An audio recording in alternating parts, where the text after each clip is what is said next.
안녕하십니까, 태백산직입니다. 우리는 사소한 것에 목숨을 건다. 리처드 칼슨 작품입니다. 갖고 싶은 것이 아니라 갖고 있는 것을 생각하라는 주제입니다. 10여 년 넘게 스트레스 치유 상담가로 일해오는 동안 나는 대부분의 사람들이 현재 자신이 가진 것보다는 원하는 것에 초점을 맞추는 결코 바람직하지 않은 습성을 가지고 있다는 것을 알았습니다.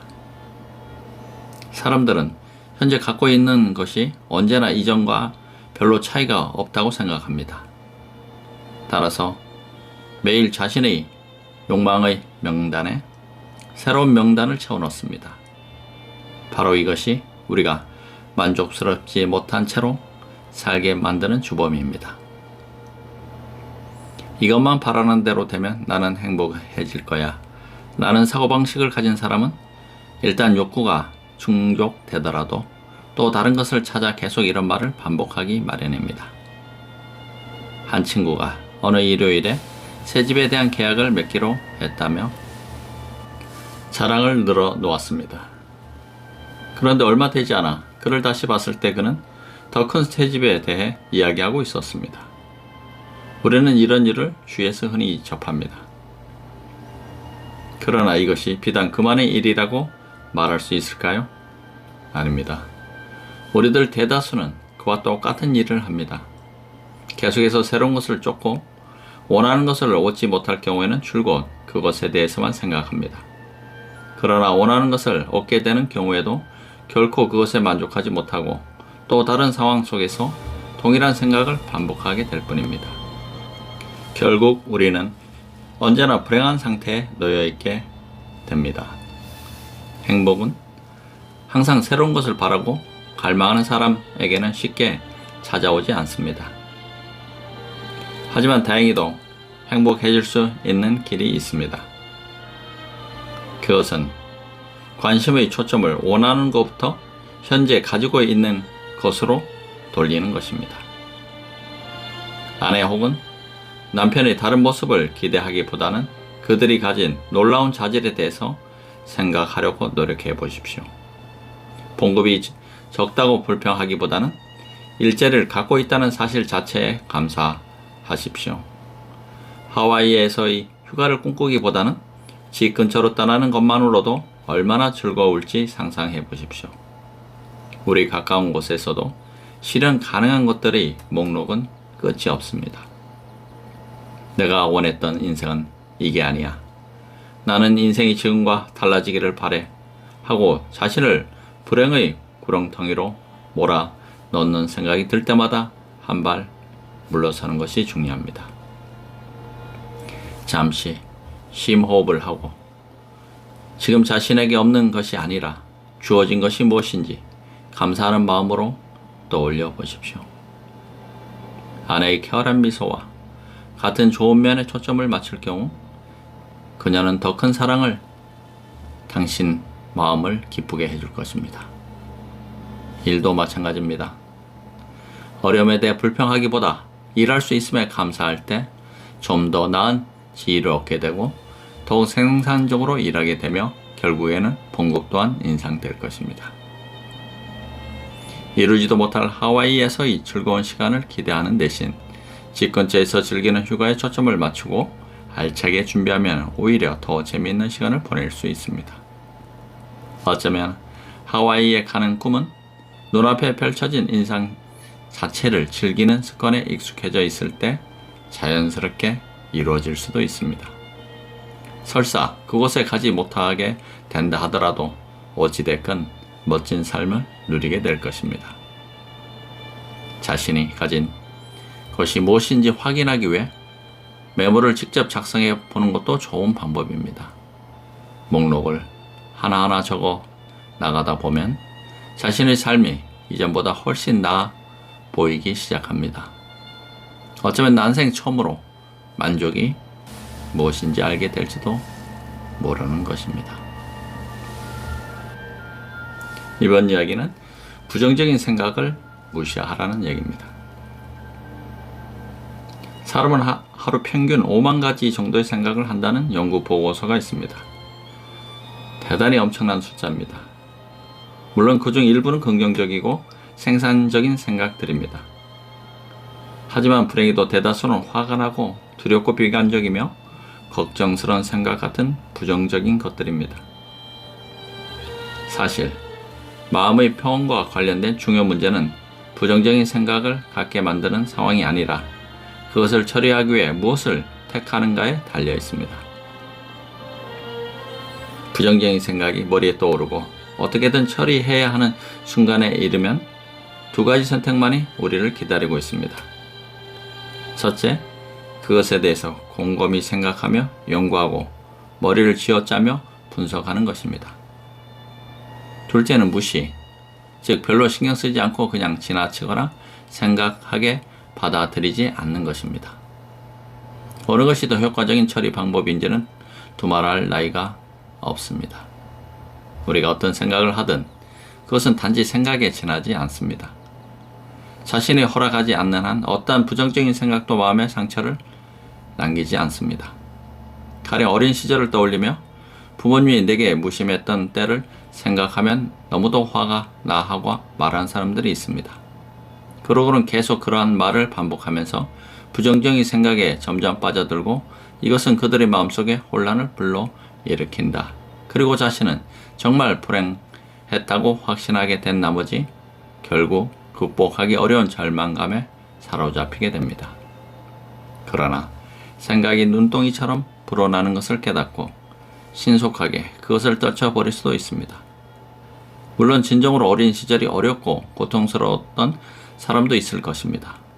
하지만 지금 이 순간에는 어떤 생각을 선택하느냐가 더 중요합니다. 이와 같은 원리가 오늘 아침 또는 바로 5분 전에 우리 마음속에 떠올랐던 생각에도 적용될 수가 있습니다. 직장에 가려고 문을 나서는 동안 머릿속에 일어났던 갈등은 더 이상 실제적인 것이 아닙니다. 단지 우리 마음속에 떠오른 생각에 불과합니다. 이것은 오늘 저녁이나 다음 주 혹은 앞으로 10년 후에 다가올 미래에 대한 생각에도 적용될 수 있습니다. 마음속 깊이 자리 잡고 있는 부정적인 생각들을 무시하거나 떨쳐버리면 그 자리에는 곧 평화로운 감정들이 밀려듭니다. 그리고 평온한 마음 상태에서 자라난 지혜와 상식이 우리가 무엇을 해야 하는지 말해줄 것입니다. 이 방법은 다소 연습이 필요하긴 하지만 노력할 만한 가치가 충분히 있는 것입니다. 다음 이야기는 친구와 가족을 스승으로 삼으라는 이야기입니다. 내가 매우 안타깝게 생각하는 것 중 하나는 대다수의 사람들이 부모나 배우자 그리고 친구들과 같은 자신과 가장 가까운 사람들로부터 무언가를 배우는 것을 꺼린다는 사실입니다. 사람들은 대개 수치심, 두려움, 완고함 혹은 자만심 때문에 마음의 문을 열지 못합니다. 이것은 나는 이 사람으로부터 이미 모든 것을 배웠어. 이제는 더 이상 내가 배울 만한 거거나 그럴 필요가 있는 것은 없어라고 말하는 것과 똑같습니다. 나는 이런 사람들을 볼 때마다 애석함을 느낍니다. 왜냐하면 가장 가까운 사람들이 그 사람을 가장 잘 아는 법이기 때문입니다. 때로는 그들은 우리가 자기 파괴적인 행동을 할 때 그것을 재빨리 알아채고 무척 간단한 해결책을 알려주기도 합니다. 그러나 자만심이 너무 강하거나 완고해서 그들로부터 아무것도 배우려 하지 않을 경우에는 삶을 향상시켜주는 멋지고 단순한 방법을 놓치게 됩니다. 나는 친구들과 가족의 말에 마음을 열려고 노력해 왔습니다. 그래서 그들에게 내 단점이 뭐지 하고 묻기까지 했습니다. 이렇게 하면 그들로 하여금 자신이 누군가에게 정말 필요한 사람 내지 특별한 사람이라고 느끼게 해줄 뿐만 아니라 결국 그들로부터 멋진 충고를 얻게 됩니다. 그러나 이처럼 성장을 향한 지름길이 있는데도 불구하고 거의 아무것도 이것을 활용하지 않습니다. 약간의 용기와 겸손, 그리고 자존심을 버리는 능력만 있으면 되는데도 말입니다. 가족 중 누군가의 제안을 쓸데없는 참견이나 비난으로 여기고 무시하거나 거부하는 습관이 있다면 더욱 그렇습니다. 그들이 진지하게 충고를 구하는 당신의 모습에 얼마나 충격받을지 상상해 보십시오. 주위를 둘러보고 당신의 질문에 답해 줄 만한 능력을 갖춘 사람으로부터 뭔가를 얻어내기 바랍니다. 나는 때로 아버지에게 사회에 관한 충고를 구하곤 합니다. 그리고 길고 지루하게 이어지는 아버지의 훈계도 나름대로 가치가 있다고 생각합니다. 아버지의 충고는 항상 내가 값비싼 대가를 치르면서 길을 헤매는 일을 사전에 막아주고 있습니다. 마음을 차분히 가라앉혀라는 이야기입니다. 파스칼은 인류의 모든 문제는 사람들이 방 안에 혼자 가만히 앉아 있을 수 없다는 데서 비롯됐다라고 말했습니다. 나는 그 정도로 극단적으로 생각하지는 않지만은 차분한 마음이 내적 평화의 근원이 된다는 점만은 굳게 믿고 있습니다. 그리고 이러한 내적 평화는 곧 외적 평화로 연결됩니다. 반성, 심호흡, 관조, 상상 등 마음을 차분하게 해주는 방법들은 많이 있지만은 그 중에서 가장 보편적이며 꾸준히 활용되는 방법은 명상입니다. 대개 하루에 단 5분이나 10분 동안의 명상만으로도 마음을 차분히 가라앉히는 효과를 얻을 수 있습니다. 명상은 완전한 휴식을 경험하게 해주고 이를 통해 마음의 평온함을 유지하는 법을 가르쳐 줍니다. 명상을 통해 얻은 마음의 평화는 일상생활에 영향을 주어 우리를 덜 예민하고 덜 짜증스러운 사람으로 만들어줍니다. 그리고 자신에게 다가온 일들을 곧 해결해야 할 골치 아픈 중대사가 아닌 무시하거나 그저 흘러가게 내버려 두어도 좋은 사소한 일로 바라보게 해주는 여유를 선사합니다. 명상을 하는 방법은 다양하지만 마음을 비우는 것이 모든 명상법의 기본입니다. 명상은 조용한 환경 속에서 혼자 하기 마련인데 일단 눈을 감고 호흡, 들숨과 날숨에 주의를 집중시켜야 합니다. 잡념이 조금이라도 머릿속에 들어오면 그것들을 부드럽게 밖으로 밀어내고 주의를 다시 호흡에 집중시킵니다. 이것을 반복해서 해보십시오. 머릿속의 산만한 생각들을 부드럽게 떨쳐버리고 호흡에만 주의를 기울이는 훈련이 결코 쉬운 것이 아니라는 사실을 곧 알게 될 것입니다. 마음을 차분히 가라앉히려고 하는 순간 어느덧 머릿속이 잡념들로 가득 차 버리기 일쑤입니다. 명상을 시작한 첫 단계에서는 단 몇 초만이라도 주의를 집중하기가 극히 힘듭니다. 하지만 그렇다고 실망하긴 아직 이릅니다. 마음을 다스릴 수 있는 명상가가 되기 위해서는 부드럽고 끈기 있게 매일 연습해야만 합니다. 실망하거나 쉽게 단념하지 않고 매일 몇 분씩 명상 훈련을 한다면 얼마 후 대단히 만족할 만한 결과를 얻게 될 것입니다. 이를 위해서는 가까운 명상센터를 찾아가는 것도 좋고 기호에 따라 책이나 테이프를 통해서 배울 수도 있습니다. 내가 아는 한 평온한 삶을 살아가는 사람들 중에 하루에 몇 분이라도 자신만의 명상 시간을 갖지 않는 경우는 거의 없었습니다. 다음 주제는 요가를 하라는 이야기입니다. 명상과 마찬가지로 요가 역시 느긋하고 평화로운 사람으로 변화하는 데 있어 무척 대중적이고 효과적인 방법입니다. 수세기 동안 요가는 마음을 비우고 자유롭게 하며 편안함과 평정을 얻는 데 활용되어 왔습니다. 요가를 위해 하루에 단 몇 분간 짬을 내는 것은 그다지 어려운 일이 아닙니다. 게다가 요가는 나이나 건강 상태와 상관없이 누구든지 할 수 있습니다.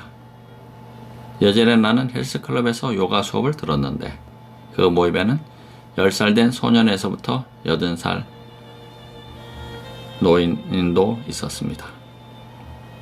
요가는 다른 사람과 경쟁을 벌이는 운동이 아니라 실력을 비교하는 운동 시합이 아닙니다. 자기 자신에게 알맞은 과정을 선택하여 자신의 페이스에 따라 심신을 단련하고 계속 정진하면 됩니다. 본래 요가는 육체적인 훈련이지만은 몸과 마음 모두의 효과가 있습니다.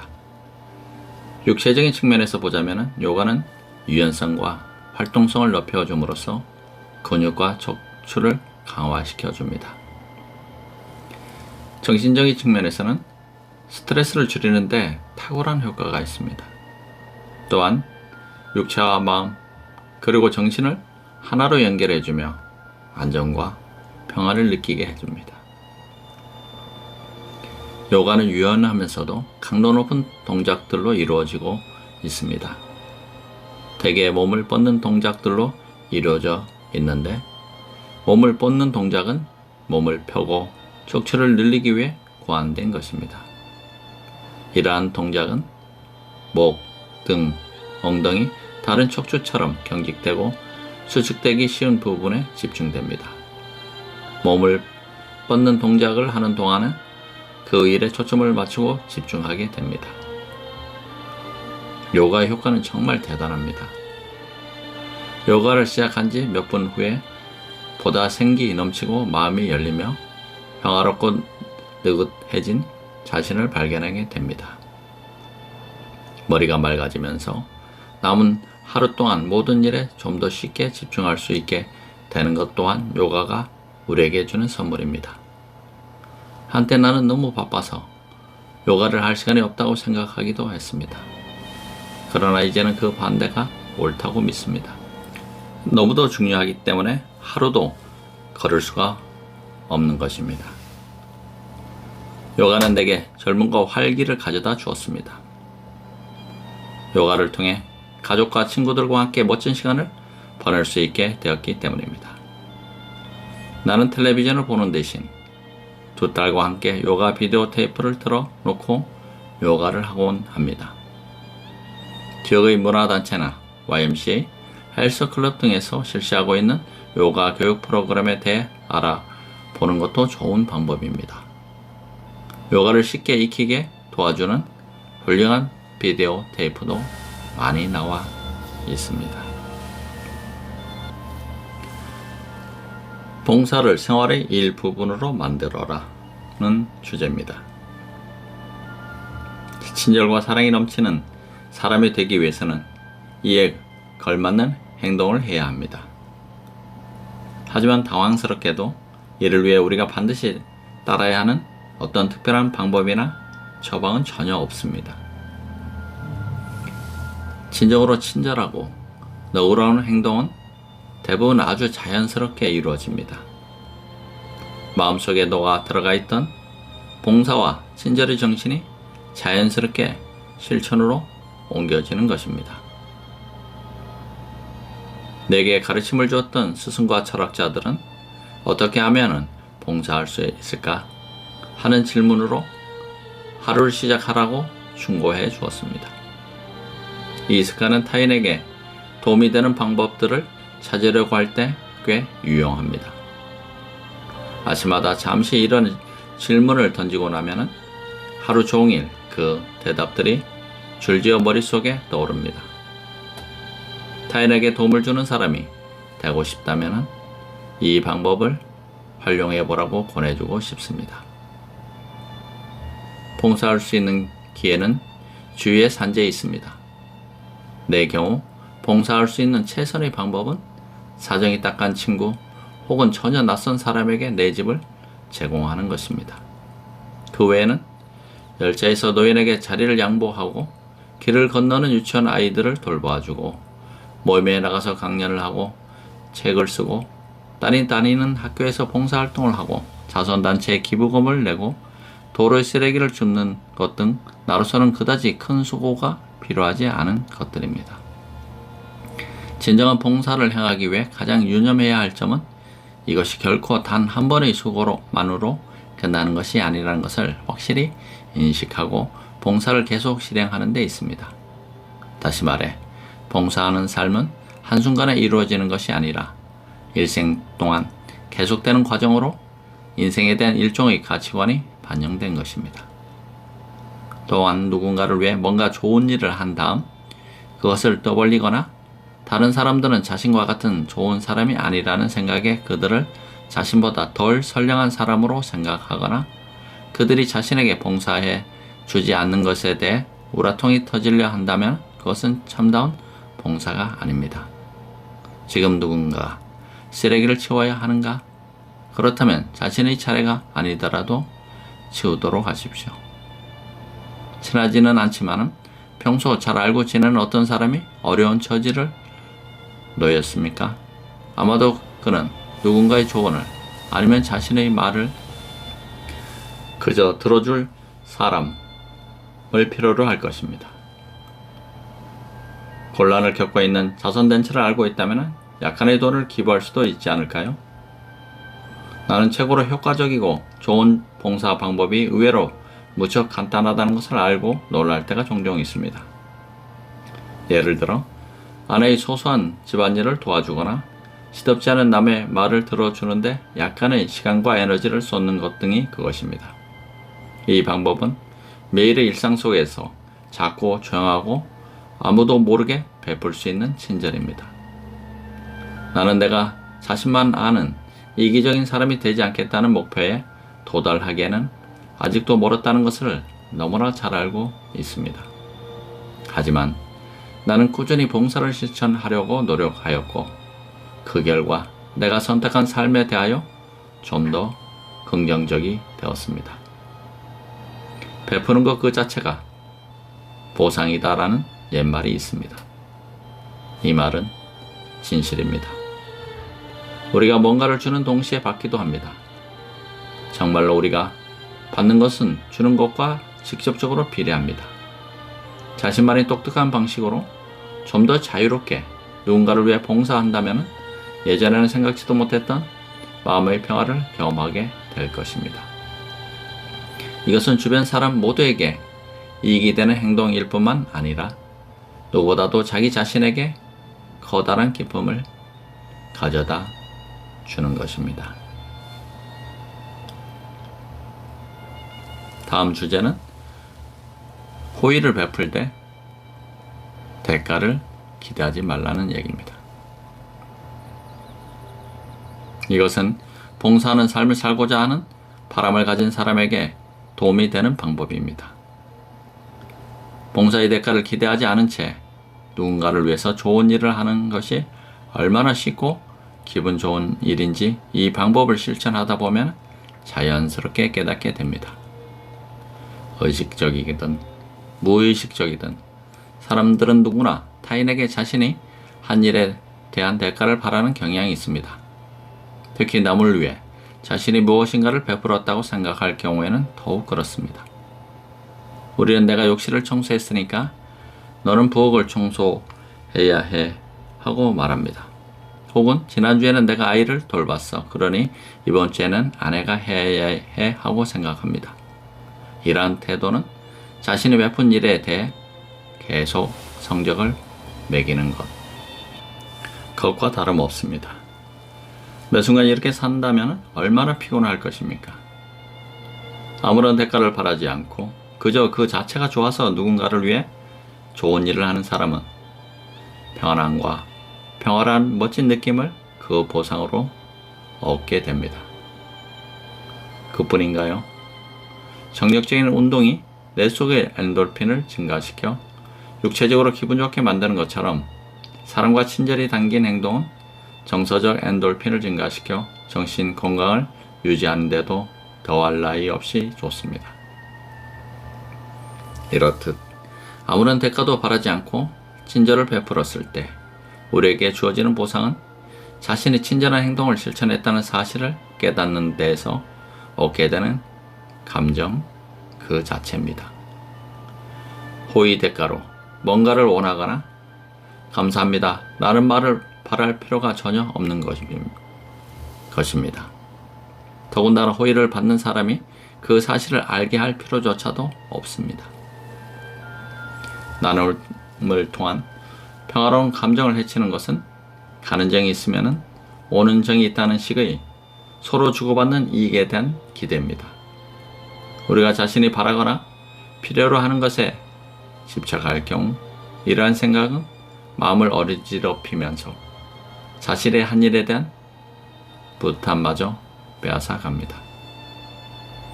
이럴 때 가장 바람직한 해결책은 친절의 대가로 무엇인가를 바라는 자신의 잘못된 생각을 알아차리고 그것을 부드럽게 떨쳐버리는 것입니다. 그러한 생각에서 벗어나야 비로소 긍정적인 감정이 마음 가득히 자리 잡을 수 있는 것입니다. 아무것도 바라지 않으면서 누군가를 위해 행하는 사려 깊은 행동들, 이를테면 차고 청소, 책상 정리, 옆집 정원의 잔디 깎아주기, 직장에서 일찍 돌아와 아이를 돌봐주는 일 등을 떠올려 보십시오. 그리고 선의를 베푼 후 도움을 준 사람에게 아무 대가도 기대하지 않으면서도 정말 좋은 일을 했다는 뿌듯한 기분이 드는지 자신의 마음속을 들여다보도록 하십시오.